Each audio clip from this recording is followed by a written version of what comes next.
Ce travail préparatoire possède ses propres spécificités par rapport à celui réalisé lors de l'hiver. Julia Soerbron, responsable d'événements aux Deux Alpes, nous l'explique. L'été, c'est un peu plus simple, on va dire, parce qu'en fait, on n'a jamais autant de fréquentation que ce qu'on peut avoir sur l'hiver. Toute la saison d'été est une saison à dynamiser dans sa globalité. Dans une saison d'hiver classique, il faut jongler entre le public qu'on peut avoir pendant les vacances scolaires, qui est très familial et qui est très nombreux, et puis hors vacances scolaires, public qui est en général étranger, adulte. S'il reste encore plusieurs semaines avant le début de la saison d'été, l'équipe d'animation est déjà au travail depuis quelques mois. Pendant les vacances de février, il y avait 3 des 4 personnes qui étaient tout le temps sur le terrain. J'avance déjà les dossiers qui sont de la saison à venir, donc l'été, on le travaille quand même depuis novembre. Flexibilité et adaptabilité sont les maîtres mots, car tout peut évoluer en fonction de la situation sanitaire. Après chaque meilleur temps en spécial, l'équipage des Deux Alpes plantera un arbre au sud de la station. Une initiative mûrement réfléchie, comme l'explique le pilote Juan Bonato. On est dans ce projet-là depuis la fin de l'année dernière. On a vu un petit peu, suite au confinement, au Covid, etc., l'évolution très rapide des mentalités des gens et l'évolution de l'impact du sport automobile, en tout cas dans la tête des gens.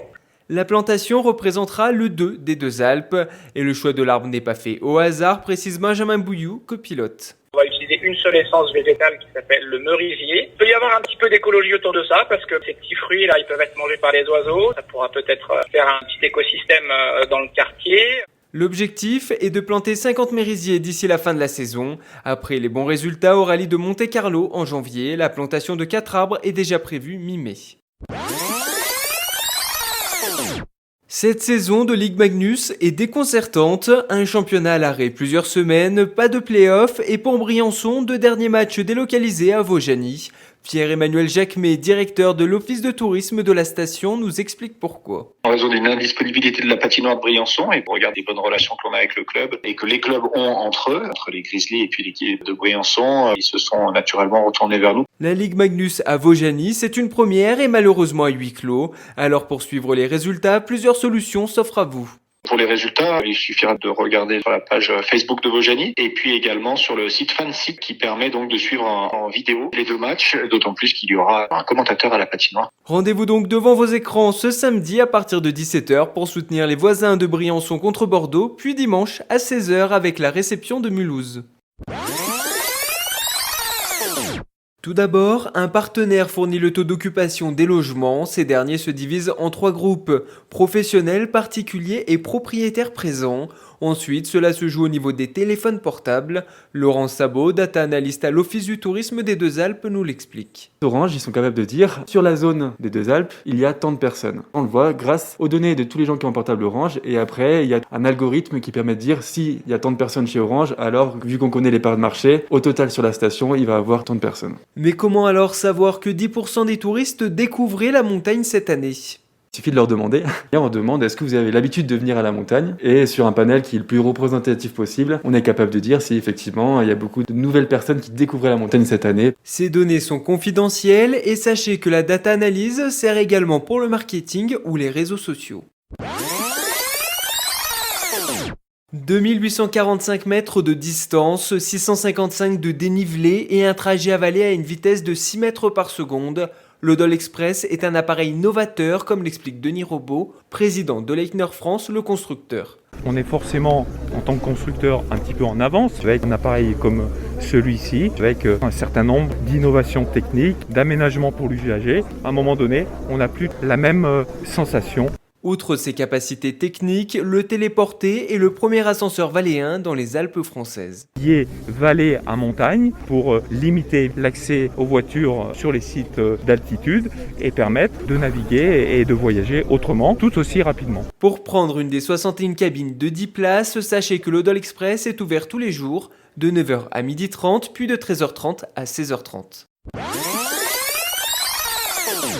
Cet hiver, les ESF ont été contraintes de s'adapter, une situation difficile mais qui offre désormais de nouvelles perspectives, comme l'explique Alexandre Bila, directeur de l'ESF à Villa-Recula. C'est une vraie opportunité de repenser notre offre. Quelle est l'attente de nos clients ? Parce qu'on se rend compte qu'ils veulent un vrai accueil, un contact et aussi un service de qualité. Ainsi, certaines activités vont perdurer l'hiver prochain. On a vraiment développé une nouvelle clientèle en ce qui concerne le ski de randonnée et ils ont créé un vrai réseau qui veut découvrir la montagne d'une autre manière. C'est la même chose pour la raquette parce que la population est en demande de découverte et de rencontres. Les gens avaient besoin de découvrir les gens qui vivaient sur un territoire. Il est bien possible que la saison prochaine, il y ait des nouvelles demandes. Des solutions temporaires bien parties pour se pérenniser et qui ont permis ici à Villa-Recula de maintenir 50% de l'activité cet hiver.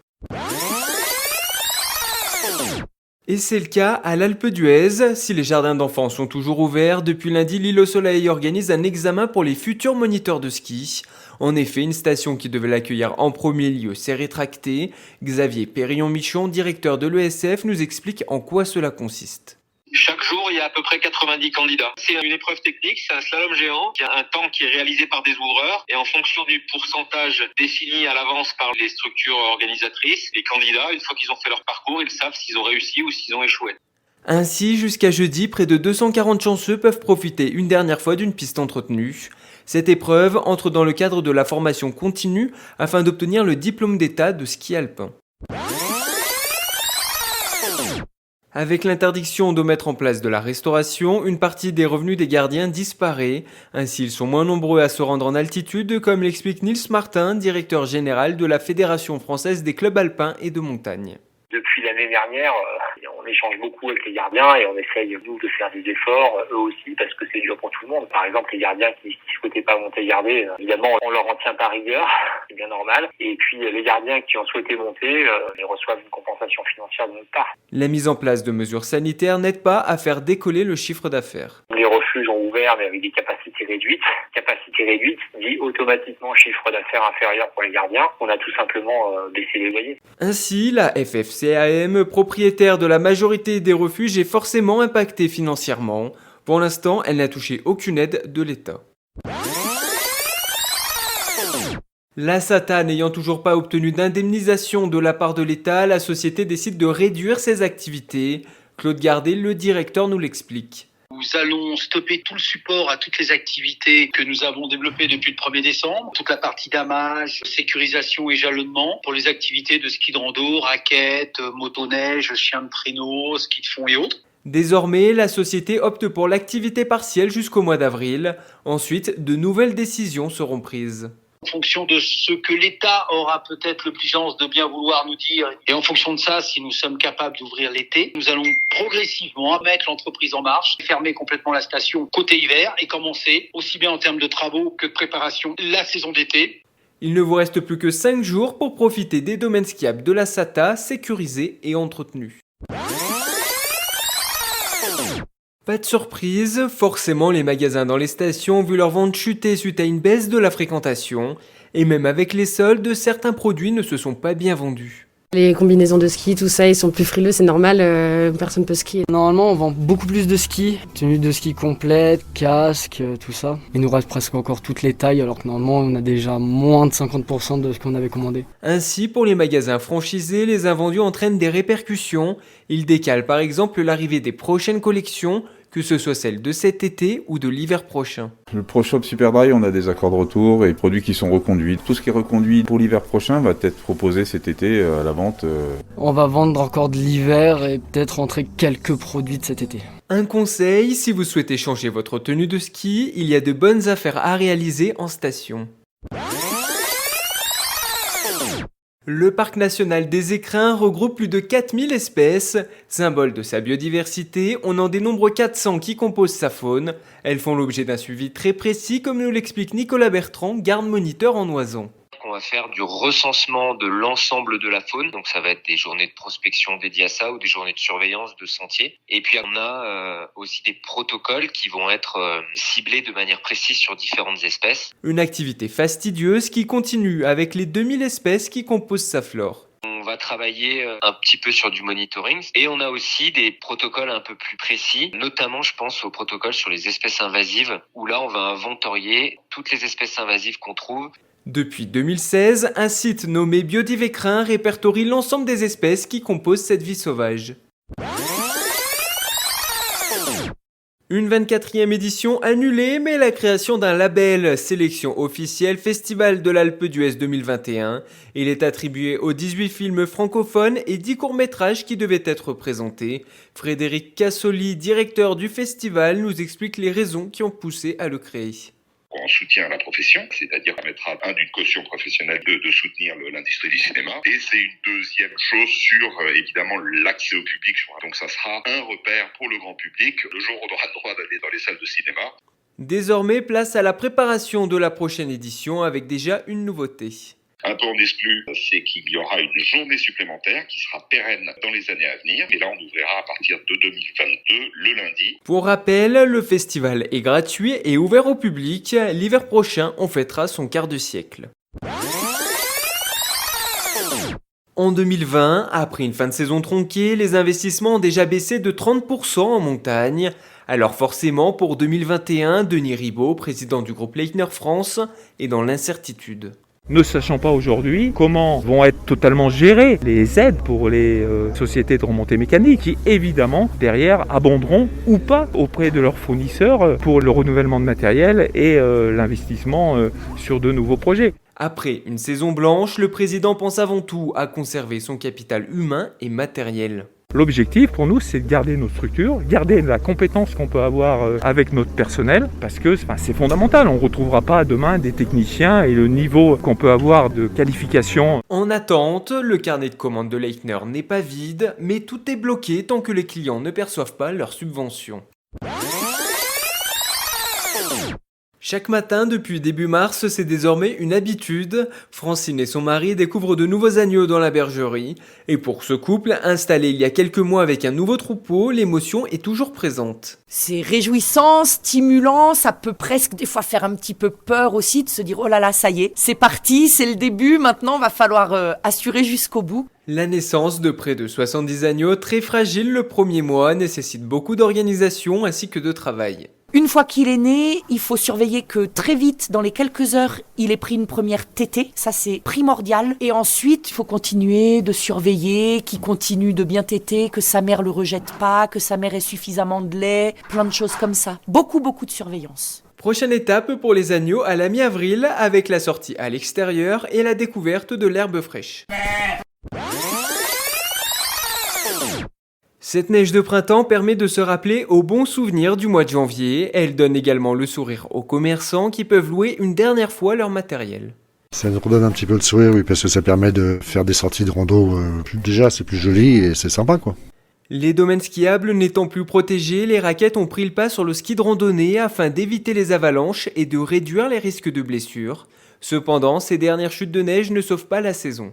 À partir du moment où les remontées mécaniques sont fermées, pour nous la saison elle est finie. Donc qu'il y ait de la neige, c'est la neige de printemps, donc maintenant ça fond tout de suite.